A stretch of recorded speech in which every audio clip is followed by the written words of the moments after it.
On commence ? Sirst, ceci est mon sang, est un film coréen d'horreur dramatique de 2009 et réalisé par Park Chan-wook. Le cinéaste s'est fait un nom dans son pays en 2000 avec Park Security HR, un thriller ancré dans l'histoire politique coréenne puisque son histoire gravite autour du no man's land séparant le nord du sud de la péninsule. Il s'agit de l'un des premiers films sud-coréens à ne pas considérer les deux États comme radicalement ennemis. Sorti dans un contexte de détente, le film rencontre un gros succès et est présenté dans de nombreux festivals, notamment en Allemagne et en France. Le réalisateur aurait confié vouloir tourner un film abordant les rapports humains en dehors des clivages sociopolitiques. Et comme je n'ai que Wikipédia comme source pour cette citation, on va partir du principe qu'elle est juste. En Occident, le réalisateur s'est surtout fait connaître par sa trilogie de la vengeance, à savoir Sympathie pour Mr. Vengeance en 2002, Old Boy en 2003 et Sympathie pour Lady Vengeance en 2005. La plupart des spectateurs préfèrent le deuxième volet de la trilogie, mais j'ai personnellement une affection particulière pour Sympathy for Lady Vengeance. Plus récemment, Wook s'est retrouvé derrière la caméra pour Mademoiselle, l'adaptation de Du bout des doigts de Sarah Water, l'histoire étant transposée de l'Angleterre victorienne à la Corée occupée des années 30. Le réalisateur semble aimer les adaptations, mais on y reviendra. Son style est marqué par la violence et le sexe, sur fond de tragédie, et avec pas mal d'humour noir. C'est un peu long comme introduction. Et je n'ai même pas encore parlé du film. Donc... 주 예수 그리스도의 이름으로 저에게 다음과 같은 것을 허락하소서. 살이 썩어가는 나와 자처럼 모두가 저를 피하게 하시고. Comme le dit notre bon ami Sangwan, notre protagoniste est un prêtre catholique coréen. Ce qui n'est pas rare, car pour ceux qui ne le savaient pas, c'est la religion dominante du sud de la péninsule, avec 32% de pratiquants. Donc, Sang-hwan est un religieux qui contracte le vampirisme lors d'une expérience médicale en Afrique francophone. C'est original. Largement plus en tout cas que la plupart des films et séries parlant de vampires. N'est-ce pas Van Helsing ? Mais est-ce vraiment de cela que parle le film ? Mystère, montée du suspense, intrigue de Tchekhov. Je me perds. Reprenons. Malgré son petit problème, et toujours motivé par son éducation religieuse stricte, Sang-hwan choisit de se nourrir par des moyens pas trop dangereux. Mais bientôt, ses pulsions deviennent de plus en plus fortes, surtout en contact avec Tae-ju, l'épouse de Kang-woo, un de ses amis d'enfance. Sang-hwan commence bientôt à faire des écarts avec la morale pour se rapprocher de la jeune femme, qui s'avère être beaucoup plus audacieuse qu'il ne l'aurait imaginé. Bien, la présentation nous dresse l'image d'un film de vampire assez différent de ce que l'on nous sert d'habitude. Le sexe et la violence, inhérents au regard moderne du genre, est bien présent. Mais en même temps, c'est normal, puisque... bon, c'est pas le moment de parler de ça. Revenons au film, mais avant ça, je précise qu'il y aura des spoilers. Si vous n'avez pas vu ce film, éteignez cette vidéo, allez regarder le film, et revenez. L'ouverture se fait dans une chambre d'hôpital, où un homme semble au bord du trépas. Présent pour lui offrir un soutien moral, et peut-être les derniers sacrements, Sang-hwan écoute le brave homme narrer un souvenir marquant à base de gâteaux éponges, à l'air délicieux, offert à deux petites filles affamées. Le patient demande au père de lui jouer du flutio, mais quand il revient avec l'instrument, le malade fait une attaque cardiaque. La scène se coupe net et s'enchaîne avec Sang-hwan en pleine confession auprès d'une femme suicidaire qui le remet un peu à sa place après un sermon pas très percutant. Nouvelle transition abrupte, et nous apprenons que Sang-hwan, dans son désir de sauver des gens, demande à être envoyé par l'évêque au laboratoire Emmanuel pour subir des expériences que n'approuve pas le Vatican. La requête est acceptée et le prêtre s'envole pour l'Afrique. Nous apprenons que le laboratoire travaille sur le virus Emmanuel, une pathologie sans remède, ressemblant à la peste, et ne touchant que les hommes originaires d'Europe et d'Asie. Sang-hwan reçoit donc un vaccin expérimental, puis une souche inactive du virus, mais qui a quand même des chances de s'activer. Et malgré ses prières, notre ami se retrouve à développer les symptômes de la maladie mortelle. Pas de bol. Un peu de flutio ?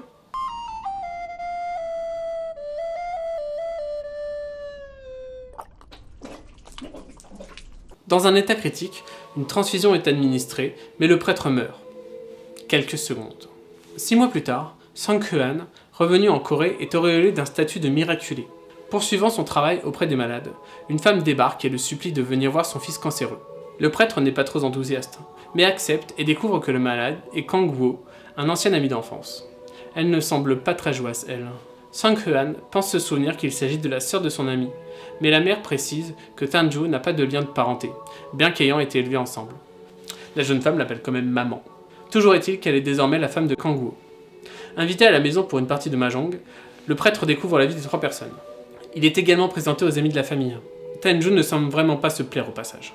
Quittant la bande pour éteindre les lumières de la boutique familiale au rez-de-chaussée, elle en profite pour faire une petite course nocturne et pieds nus. Plus tard, chez lui, Sang-woo règle un problème, on va dire, mais ça n'arrange rien. Et submergé par la surabondance d'informations sensorielles, il s'évanouit. De son côté, Tae-in-ju a de drôles de pratiques. Au lever du soleil, Sang-hwan commence à cramer. Il ne peut ressortir qu'à la nuit tombée, mais son corps semble de nouveau victime du syndrome du virus Emmanuel. Cela ne l'empêche pas d'accomplir son office à l'hôpital. C'est alors qu'il découvre de quoi calmer son appétit et son problème de peau. Le choc est rude et la réaction violente, mais il s'en sort sans trop de mal. Le soir même, peut-être, Tang-ju, ne pouvant pas dormir, repart pour une course nocturne et rencontre Sang-hwan, qui lui prête ses chaussures. Un truc semble véritablement naître entre les deux. Le matin, nous apprenons que Tae-in-ju fait passer ses escapades nocturnes pour du somnambulisme. Ambiance. Au monastère, Sang-hwan dévoile sa situation vampiresque à son supérieur aveugle. Grandement perturbé par sa nouvelle soif de plaisirs immoraux, il s'interroge sur comment se procurer du sang sans tuer. Surprenamment, le supérieur donne de sa personne pour régler le problème. Malgré sa situation, Sang-hwan continue de fréquenter la famille, mais ses attentions semblent plus claires, et ce n'est pas le mahjong. Tae-in-ju offre une paire de chaussures au prêtre, et ce qui doit arriver arrive. Mais Kong-woo et sa mère interrompent tout. Coitus interruptus, comme disaient les Romains. Tae-in-ju est punie pour s'être absentée, mais elle semble avoir acquis une posture plus entreprenante. Elle déclare à sa mère vouloir faire du bénévolat à l'hôpital, où elle retrouve Sang-hwan. L'homme a des problèmes de conscience, pas Tae-in-ju. Il se laisse convaincre. Pas d'interruption cette fois. Sang-hwan profite du moment post-coïtal pour dévoiler son secret de la façon la plus étrange du monde. Tae-in-ju réagit normalement. La seconde explication n'est pas plus saine, mais au moins plus claire. L'ennui du quotidien reprend et la curiosité de Tae-in-ju se développe. Park Chan-wook nous offre alors une très belle scène. Puis une discussion où nous découvrons les détails de la relation de Tae-in-ju avec son mari. Mais certaines de ses déclarations s'avèrent mensongères. Au monastère, le prêtre aveugle exprime plus clairement son désir de devenir un vampire pour retrouver la vue, ce qui ébranle la foi de Sang-hwan, qui fuit. Il est alors gracieusement accueilli dans le foyer de son amante. C'est la fête pour les deux tourtereaux. Enfin, jusqu'à ce que son absence pour somnambulisme ne conduise la mère à poser un verrou. Tae-in-ju va plus loin dans le mensonge, au point que les amants décident finalement d'éliminer le mari pour le bien de tous. Par noyade, cela sera parfait. Le meurtre est facilement déguisé en accident, mais Sang-hwan est gravement affecté par son acte. Il cherche la lumière auprès de son vieux maître aveugle, mais les réponses de ce dernier ne lui plaisent pas. Il accepte d'offrir son sang en échange de l'absolution, mais une fois faite, il revient sur ses paroles et tue l'handicapé. C'est la fête pour l'ancien prêtre, qui n'hésite plus à ôter la vie du moment que cela est fait sans douleur. Au funérailles de Kang-woo, les retrouvailles avec la mère ne sont pas tip-top, et elle fait une attaque. À chaque chose malheur est bon, surtout pour les amants. Du moins jusqu'à ce que le fantôme du mari décédé commence à emmerder les deux tourtereaux. Enfin, fantôme... Pour Tae-in-ju, c'est juste psychologique. Ça fout bien la merde dans tous les cas. Et le fait que la jeune femme ait un autre amant n'améliore pas les choses auprès de son vampire au sens surdéveloppé. La relation s'effondre et les mensonges sont révélés, au point que Sang-hwan finit par assassiner son amante, mais pris de remords, il la transforme en vampire. Une nouvelle vie commence pour les deux créatures de la nuit. Tae-in-ju est rayonnante. Elle s'occupe de sa mère et lui fait boire un peu de son sang sans s'en rendre compte, ce qui permet à la vieille Madame Ha de retrouver l'usage très sommaire d'un doigt. Aussi, la jeune femme découvre rapidement les joies de ses nouveaux besoins, ce que ne cautionne pas Sang-hwan. Mais elle s'en fout et préfère profiter de la vie de vampire. Un conflit idéologique sur le vampirisme oppose les deux. L'ex-prêtre en vient en menace, mais Tae-in-ju sait que peu importe. Quoi qu'il arrive, l'homme regrettera ses actions de toute façon. Elle le quitte, mais il se moque bien de sa décision. D'autant que la femme se retrouve porteuse du virus Emmanuel. Bouleversés par tous ces changements, les deux vampires en ont oublié le jour qu'il est, et toute la bande de joueurs de mahjong débarque. Bon, on va pas tourner autour du pot, ça dégénère vite. La mère parvient à dévoiler le meurtre de son fils grâce à un système de clignement d'yeux. Tae-in-ju s'en donne à cœur joie. Sang-hwan, qui dans un premier temps laisse faire, cherche à l'arrêter, mais elle n'est plus aussi faible qu'à leur rencontre. Finalement, il ne reste plus que les deux vampires et la mère. Sang-hwan met tout le monde en voiture. En premier, il prend la direction du monastère, où il tente de violer une femme faisant partie d'un groupe de malades le vénérant comme un saint, et repart satisfait de lui. Chez la famille, la victime du prêtre se relève, dévoilant qu'il ne l'a pas tué comme il le prétend. Alors que la nuit touche à sa fin, Sang-hwan stoppe la voiture au bord d'une falaise. Son plan est d'attendre que le soleil se lève pour en finir. Tae-in-ju s'y oppose, mais ses tentatives, parfois violentes, sont toutes déjouées par le prêtre. Finalement, Côte à côte, les deux vampires font face à l'astre qui se lève et sont réduits en poussière sous le regard satisfait de la mer. Fin. Alors, au premier visionnage du film, je n'ai pas compris pourquoi l'histoire me parlait. Il n'y a que récemment, en préparant cette vidéo, que j'ai compris pourquoi. Comme Mademoiselle, Circe est une adaptation de roman de T.S. Rakin d'Émile Zola, publié en 1867. Et cela m'oblige à plusieurs choses.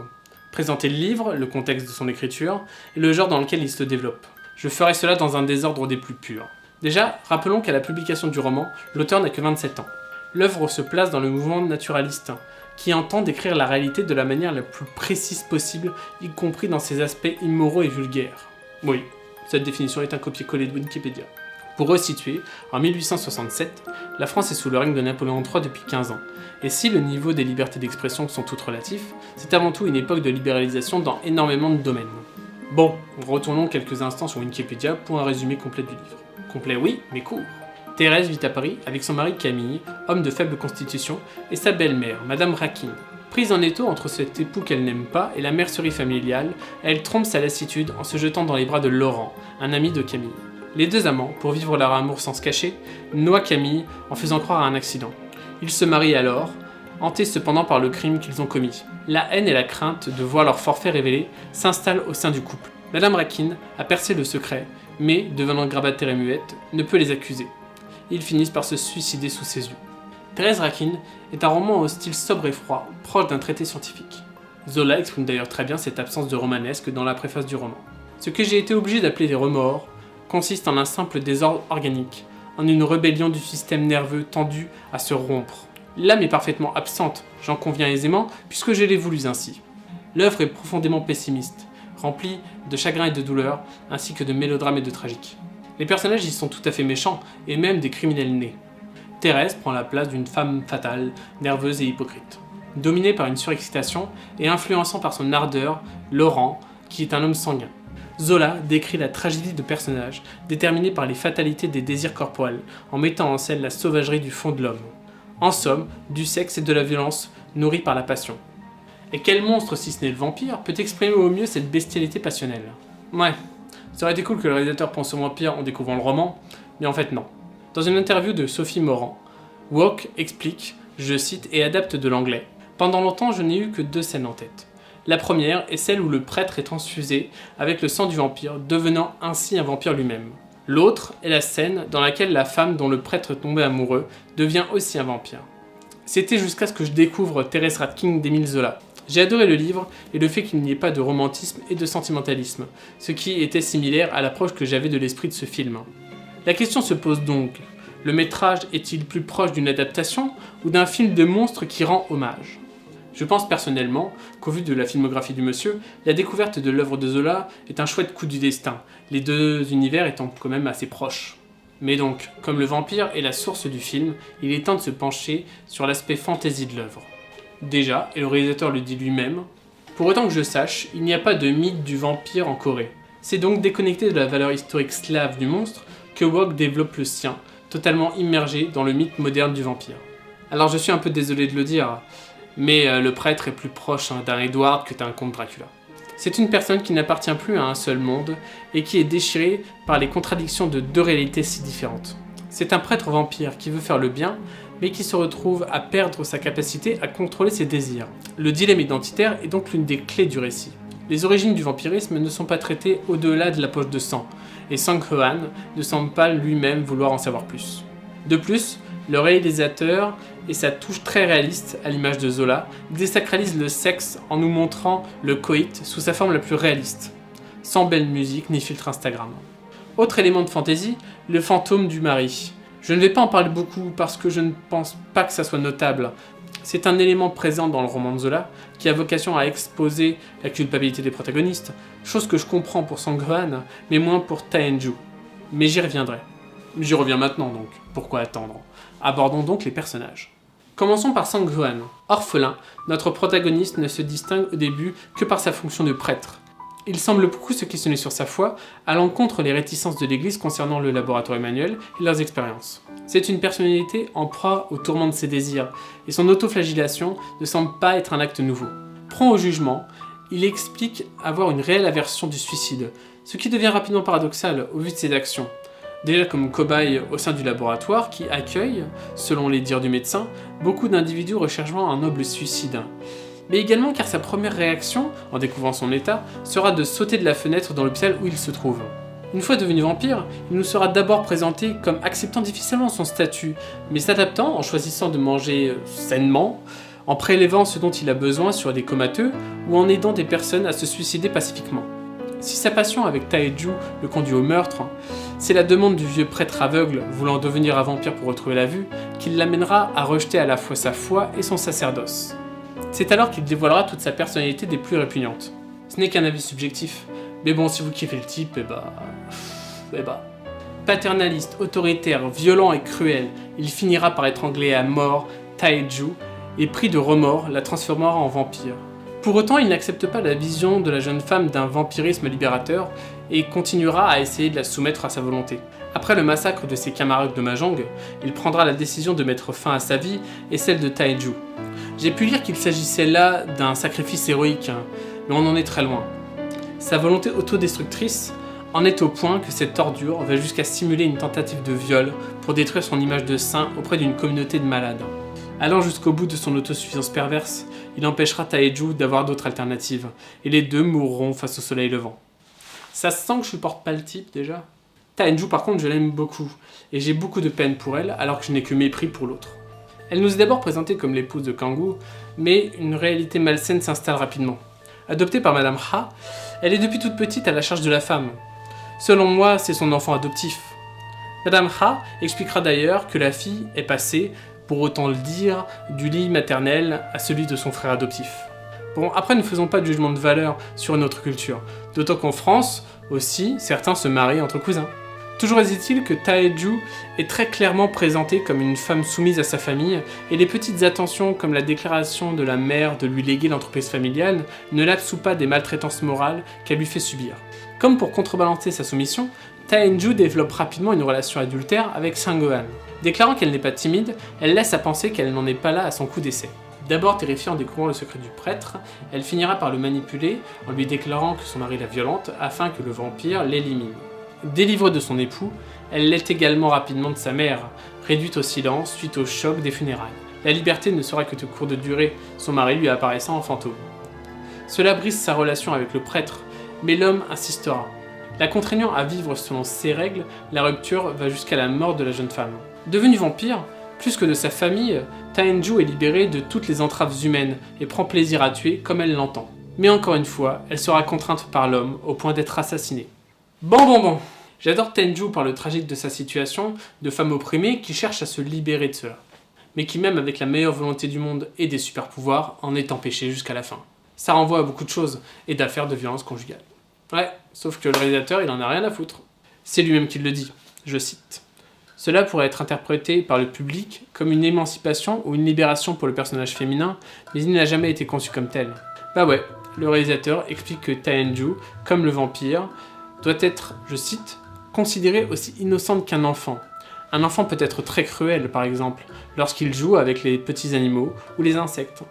Il leur déchire les ailes, et ainsi de suite. Mais ils ne se rendent pas compte que ce qu'ils font est cruel. Ils ne comprennent pas ce qu'ils font. Ouais, j'ai peut-être mal traduit. Alors je vais rester sur mon interprétation d'une forme de dénonciation des violences conjugales. D'autant qu'en revenant au livre de Zola, le suicide de Thérèse est un acte de raison. Elle décide en toute conscience de sauter la vie avec son amant, ce que ne fait pas Taeju. Et ce n'est pas la petite scène des chaussures qui me fera penser le contraire. Concernant les autres personnages, il n'y a pas vraiment matière à développer. Ils sont proches de leur équivalent du roman et n'apportent pas plus au récit. Peut-être une petite exception pour le vieux prêtre aveugle qui nous montre toute la précarité d'une âme blessée par la vie qui serait probablement prêt à tous les renoncements pour retrouver la vue. C'est peut-être aussi une image du père que doit tuer Sang-Gohan pour devenir lui-même. Que conclure de Circe, ceci est mon sang? Déjà que c'est un très beau film. Le réalisateur a un talent fou pour retranscrire les ambiances. La mise en scène de certains plans est éblouissante. J'aime particulièrement la séquence de poursuite vampirique sur les toits. L'écriture est également bonne, et les touches d'humour noir, comme la conversation sur le bateau, sont top. C'est un film largement récompensé par la critique et les spectateurs, et c'est mérité. Mais je ne partage pas le point de vue du réalisateur sur de nombreux points. La question est de savoir si c'est important. Ma réponse personnelle sera que non. Je crois que c'est à chacun de se forger une interprétation, Car même s'il existe des codes et des normes, la perspective que nous nous faisons d'une œuvre est personnelle. Ça s'appelle la libre interprétation, et c'est un privilège offert au spectateur. Car dès lors qu'un créatif présente son travail, il l'expose à la critique, à l'émotion et à l'intellect du monde. J'aimerais prendre l'exemple du Monopoly pour conclure. Elizabeth Magie créa en 1904 un jeu de société ayant pour but de dénoncer le côté antisocial du monopole sur les sols. Des années plus tard, Charles Darrow utilisera le jeu de Magie pour créer le Monopoly. Et aujourd'hui, nous jouons sans forcément connaître le message fondateur du jeu, mais en nous amusant quand même. Eh bien, Elizabeth Magie est Émile Zola. Charles Darrow est Park Chan-wook. Et nous sommes les joueurs du Monopoly. Nous regardons, lisons et écoutons des œuvres sans forcément en connaître le sens premier. Et même quand c'est le cas, et quand bien même le message caché derrière les mots ne nous touche pas ou ne nous touchera jamais, cela ne retire rien au plaisir que nous pouvons en obtenir en nous faisant notre propre opinion. Une interprétation qui sera tout aussi juste et pertinente qu'une autre, du moment qu'elle se base sur une structure logique avec l'œuvre d'origine. Je suis Nern, et merci de m'avoir suivi dans cette nouvelle chronique. J'espère vous retrouver bientôt pour parler de nouveau d'une œuvre de ce genre littéraire que j'apprécie particulièrement. Salut!